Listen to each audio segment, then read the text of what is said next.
Hello students, good morning everyone. How are you? I'm absolutely fine here and hope to be same at your home. Students, it's chemistry for 12th class and today we will start a new topic and that is coordination chemistry or you can say coordination compounds. तो यहाँ पर जो हमारा सबसे पहला topic है वो यही है कोऑर्डिनेशन कंपाउंड्स।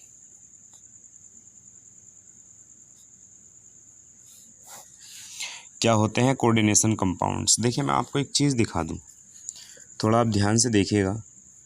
ऐसे मान के चलिए कि आपके पास K4Fe और Cn का होल 6 है, तो हेयर इज सेंट्रल एटम यहाँ पर Fe है और Cn के आपके पास 6 ग्रुप्स हैं Cn के, एक अकेला एटम तो ये है नहीं। ये देखिए, अब ये जो Cn है ये एक न्यूट्रल स्पीसीज़ भी हो सकती है, ये एक आयन भी हो सकता है।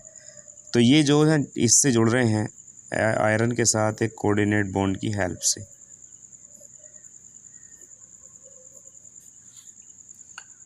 ठीक है, बाहर आपके पोटेशियम के 4 रह गए, उन्हें आप 4 को आराम से लिख सकते हैं, नो प्रॉब्लम एट ऑल। ये अपने इलेक्ट्रॉन्स को अंदर डोनेट करते रहेंगे। तो आपने क्या देखा?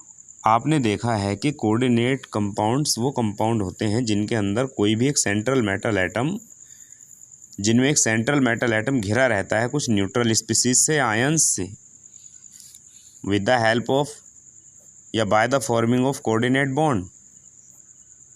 बस यही हैं आपके coordination compounds. I am repeat my definition again now. Coordination compounds are those compounds in which the central metal atom, short form में याद रखना CM में, जब भी बताऊं ध्यान में आ जाना चाहिए। CM में क्या है? Central metal atom. A coordination compound may be defined as when a central metal atom, this is central metal atom, is joined with some neutral or ionic species by the formation of coordinate bonds. These are called coordination compounds. Example आपका मैंने ऊपर लिख दिया है। दूसरा example हो सकता है K3Fe Cn का होल 6। इसी तरह आपका PtNH3 का होल 4 Cl2 और SO4, ये लीजिए, कुछ भी हो सकता है। तो इसमें आप देख रहे हैं कि ये जो प्लेटिनम एटम है, प्लेटिनम का जो सेंट्रल मेटल एटम है, ये NH3 के 4 लिगेंड तो NH3 के और 2 लिगेंड क्लोरीन के हैं। अब बात लिगेंड बता रहा हूँ मैं, लिगेंड क्या है, लिगेंड भी अभी थोड़ी देर में हम डिस्कशन उसके बारे में करेंगे। लेकिन फ़िलहाल आप कोऑर्डिनेशन कंपाउंड को अच्छे से समझ लीजिए कि जब भी कोई सेंट्रल मेटल एटम जो दिख रहा है आपको कहीं पे भी, इसमें भी आप देख सकते हैं सेंट्रल मेटल एटम है, इसमें भी देख सकते हैं ये सेंट्रल मेटल एटम है, जब किन्हीं न्यूट्रल स्पीसीज़ या आयनिक स्पीसीज़ से चारों ओर से घिरा रहता है by the formation of coordinate bonds, this is called coordination compound. Okay, अब कोऑर्डिनेशन कंपाउंड आपने समझ लिया। देखिए अब मैं आपको एक बात बताऊं, एक ऐसी आयनिक स्पीसीज़, ऐसे मान लीजिए एक ऐसी आयनिक स्पीसीज़ या एक ऐसा कॉम्प्लेक्स आयन जिसके ऊपर माइनस साइन हो, वो कैसा होगा? वो निगेटिव स्पीसीज़ होगी, निगेटिव कॉम्प्लेक्स होगा, वो एक निगेटिव कॉम्प्लेक्स होगा। एग्जाम्पल अगर आप देखना चाहते हैं निगेटिव स्पीसीज़ को, तो FeCN का होल 6 के ऊपर निगेटिव निगेटिव निगेटिव, तो ये एक निगेटिव कॉम्प्लेक्स है। और अगर किसी भी आयनिक स्पीसीज़ पर, कोई भी जो आयनिक स्पीसीज़ है और आयनिक स्पीसीज़ है या आप उसे आप कॉम्प्लेक्स का नाम दे सकते हो, कोई भी कॉम्प्लेक्स और उसके पास पॉजिटिव साइन है, तो उस कंडीशन में आप उसे क्या कहोगे? उस कंडीशन में आप उसे पॉजिटिव कॉम्प्लेक्स कहोगे, that is positive complex. Example मैं आपको बताता हूँ, PtNH3 का होल 4 Cl2 और इसके ऊपर 2 यूनिट का पॉजिटिव चार्ज है, तो ये एक पॉजिटिव कॉम्प्लेक्स है। और कुछ स्पीसीज़ तो ऐसी होती हैं स्टूडेंट्स, ना उनके पास में ना तो उन पर पॉजिटिव ही होता है ना उन पर निगेटिव ही होता है। ना पॉजिटिव चार्ज होता है ना निगेटिव चार्ज होता है, तो वो स्पीसीज़ होती हैं आपकी neutral species. Example NiCO4 nickel tetra carbonyl, ये एक न्यूट्रल स्पीसीज़ है, ना इस पर पॉजिटिव चार्ज है ना ही इस पर निगेटिव चार्ज है। तो ये हैं स्टूडेंट्स हमारे कोऑर्डिनेशन कंपाउंड्स। अब माय डियर, यहाँ हम अब बात करेंगे कोऑर्डिनेशन कंपाउंड्स के साथ साथ आज हम यहाँ बात करने वाले हैं what is coordination chemistry. Coordination chemistry क्या है, तो कोऑर्डिनेशन केमिस्ट्री के बारे में बात करेंगे। Coordination chemistry is a branch of chemistry which deals with the study of complex compounds, और you can say coordination chemistry is a branch of chemistry which deals with the study of coordination compounds, that is called coordination chemistry। जितने भी coordination compounds की study जिस branch में की जाती है that is called coordination chemistry, या जितने भी complex compounds की स्टडी जिस ब्रांच में की जाती है केमिस्ट्री की, जिस ब्रांच में की जाती है वो coordination chemistry है। उम्मीद करता हूँ स्टूडेंट्स आपकी ये सब चीज़ें समझ में आ रही होंगी धीरे धीरे। देखिए अब हम चलेंगे अपने टर्म्स की तरफ। हमारे कुछ टर्म्स हैं जो कोऑर्डिनेशन केमिस्ट्री से रिलेटेड हैं, लेकिन उन टर्म्स से भी पहले हम बात करना चाहेंगे अपने एक और टॉपिक के बारे में। कई बार देखिए एक चीज़ आपने देखी होगी, एक तो है डबल साल्ट और एक है कॉम्प्लेक्स साल्ट। तो हम जो बात करेंगे यहाँ, हमारा जो चैप्टर चल रहा है वो कॉम्प्लेक्स साल्ट से रिलेटेड है, और हमारे पास में क्या है, हमारे पास में डबल साल्ट है।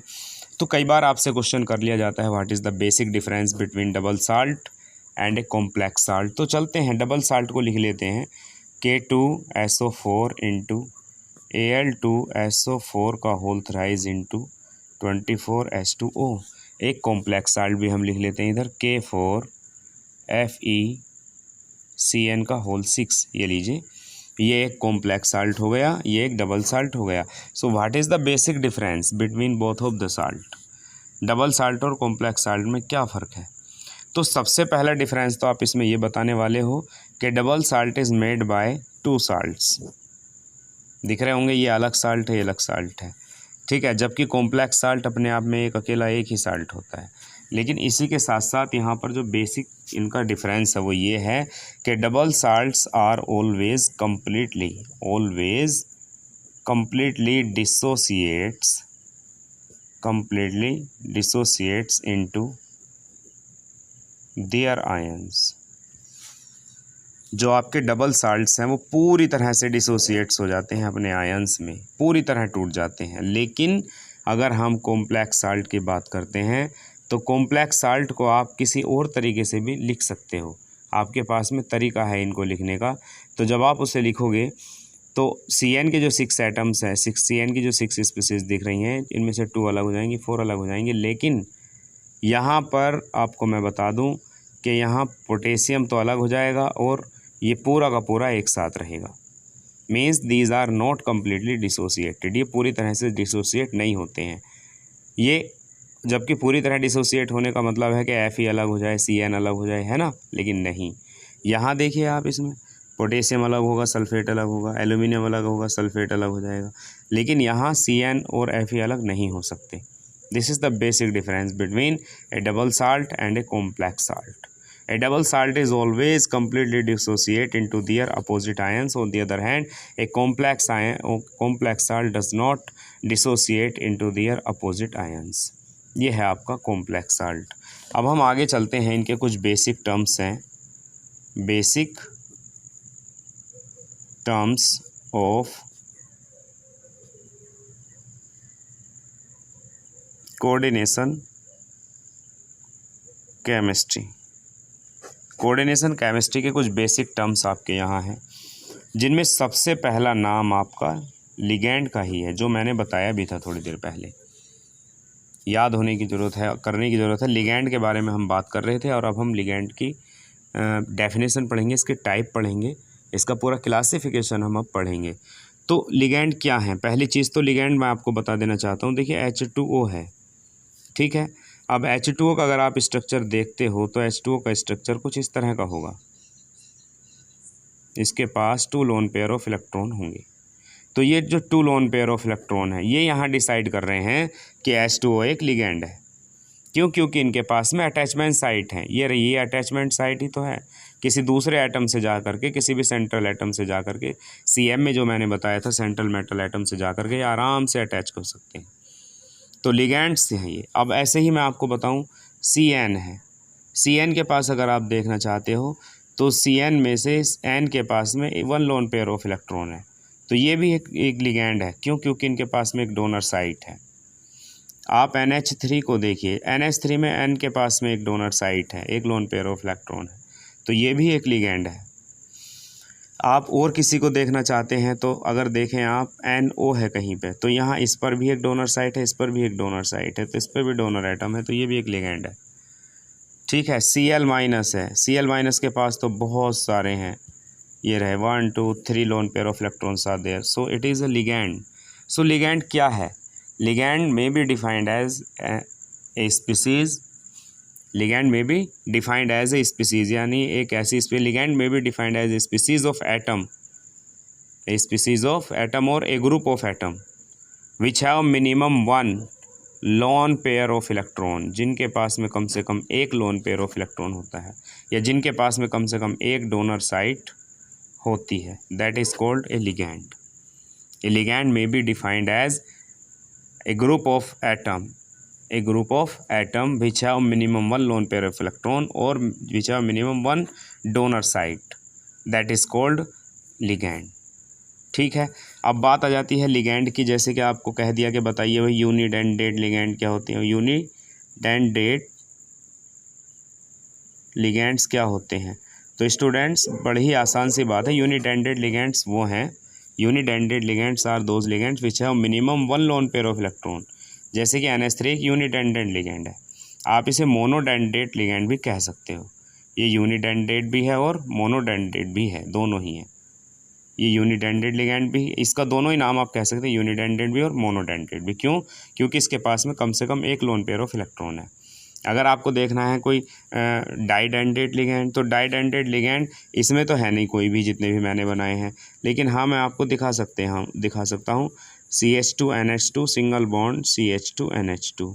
यहाँ पर ये 2 डोनर एटम हैं, एक नाइट्रोजन और एक और नाइट्रोजन।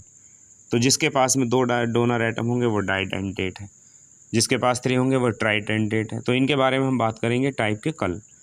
ओके स्टूडेंट्स, इनको आप अच्छे से ध्यान से समझ लीजिएगा। और I requested to all the students of class 12th, please try to watch all the videos as well as try to revise more and more work. जितना भी आपका सिलेबस है उसको ज़्यादा से ज़्यादा रिवाइज करने की कोशिश करें।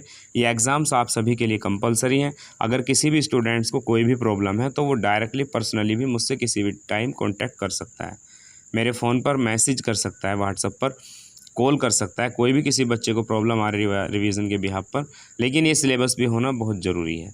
Okay students, thank you and have a nice day. Good morning everyone.